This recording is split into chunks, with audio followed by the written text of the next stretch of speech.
कहीं वक्त की रफ्तार से कदम मिलाने की जुस्तजू, कहीं मालो जर की आरजू, कहीं रोजो शब में जकड़ी सरकती हुई जिंदगी, कहीं दिले बेताब की तमन्नाएं रंग बू।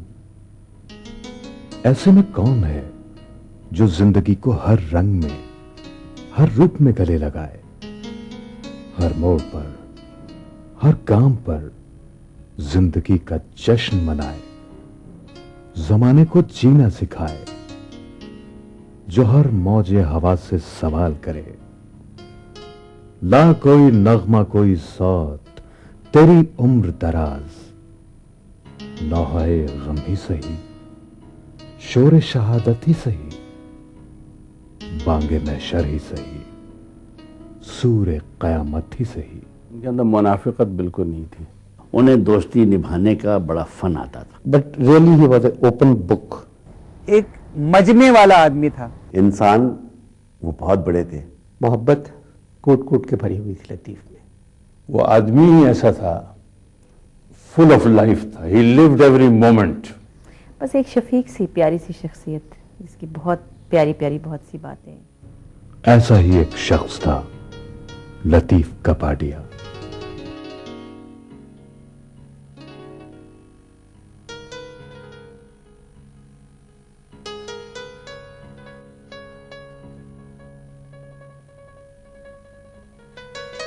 इत्तेफाक से लतीफ़ कपाडिया की पैदाइश और मेरी पैदाइश एक ही साल में हुई थी, 1934। लतीफ़ मुझसे चंद महीने बड़े थे और मैं सितंबर में पैदा हुआ था और वो गालिबन अप्रैल में या मई में, अप्रैल में शायद पैदा हुए थे। और नासिक में गालिबन पैदा हुए थे वो। हालांकि उनका जो गांव था वो अब्राहमा नाम है, गुजरात में एक गांव था अब्राहमा। मैं वहाँ गया हूँ उनके साथ और उनकी जो बेगम है वो भी वहीं करीब में किसी गांव की थी। और 1949 में गालिबन लतीफ़ की शादी हुई थी। वो 17 साल के थे। शादी असल में जो लड़कों में सबसे पहले मेरी होगी। मैं I was a drop out, कुछ करता होता था। अच्छा। तो मेरी पकड़ की शादी कर दी गई।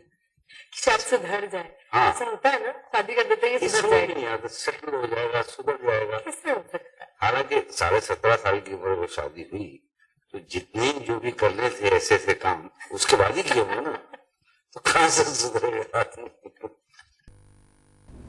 मैं स्टेज पे वन मैन शो करता था, तो मुझे ज़रूरत थी एक साथी की जो मुझे क्यू दे सके।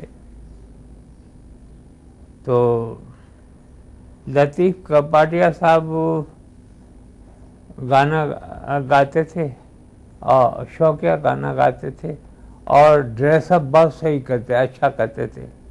मैंने देखा कि ये ख़ानदानी आदमी है, इससे बात करता हूँ मैं कि मुझे क्यों दे दिया करें। तो मेरी बातचीत हुई, मैंने कहा भाई थोड़ी मदद कर दो, तो क्यों दे दिया करो, तो पावर आ जाती है डायलॉग में। बोले ठीक है। तो मैंने उनको लिखवाए डायलॉग। वो गुजराती में लिखते थे। बहरहाल रिहर्सल हुए, उसके बाद रिहर्सल्स के बाद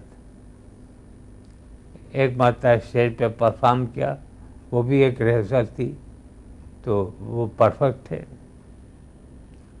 बहुत अच्छा आर्टिस्ट था, बड़ा साथ दिया उन्होंने। और उनकी खूबी ये थी कि मुझे जो थोड़े से पैसे मिलते थे उसमें से वो कुछ नहीं लेते थे, कि वो सोचते थे कि अगर मैंने लिया तो इसे क्या मिलेगा।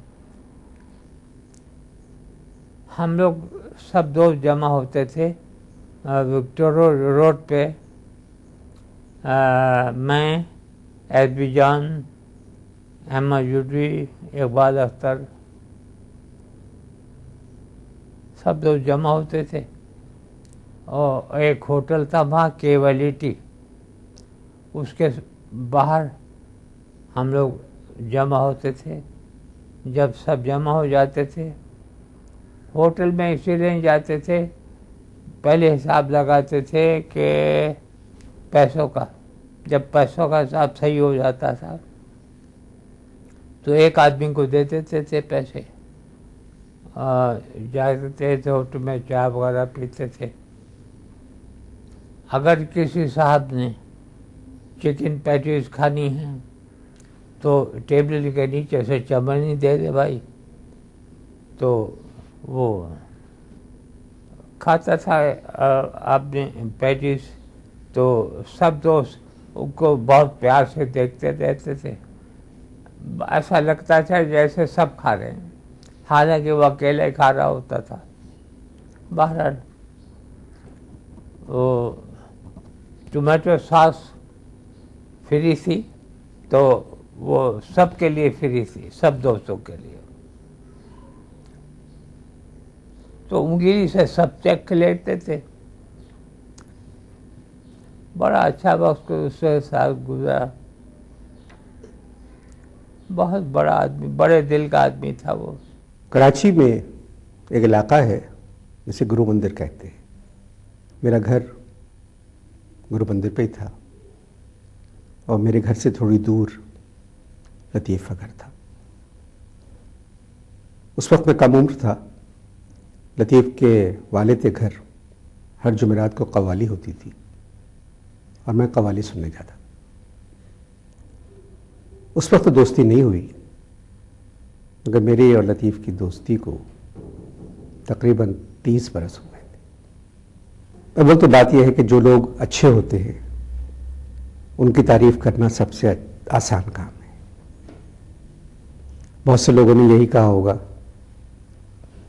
कि लतीफ़ दोस्त बहुत अच्छा था, लतीफ़ इंसान बहुत अच्छा था, बल्कि था का लफ्ज़ इस्तेमाल करते हुए मुझे अच्छा नहीं लग रहा है। लतीफ़ दोस्त बहुत अच्छा है, इंसान बहुत अच्छा है, फनकार बहुत अच्छा है। और जब ये तीनों चीज़ें मिल जाएं, तीनों सलाहियतें मिल जाएं, तो फिर आप खुद सोचिए कि वो क्या थे, क्या है। भाई, मेरा भाई, तू तो चुप बैठ, चुप बैठ बिल्कुल।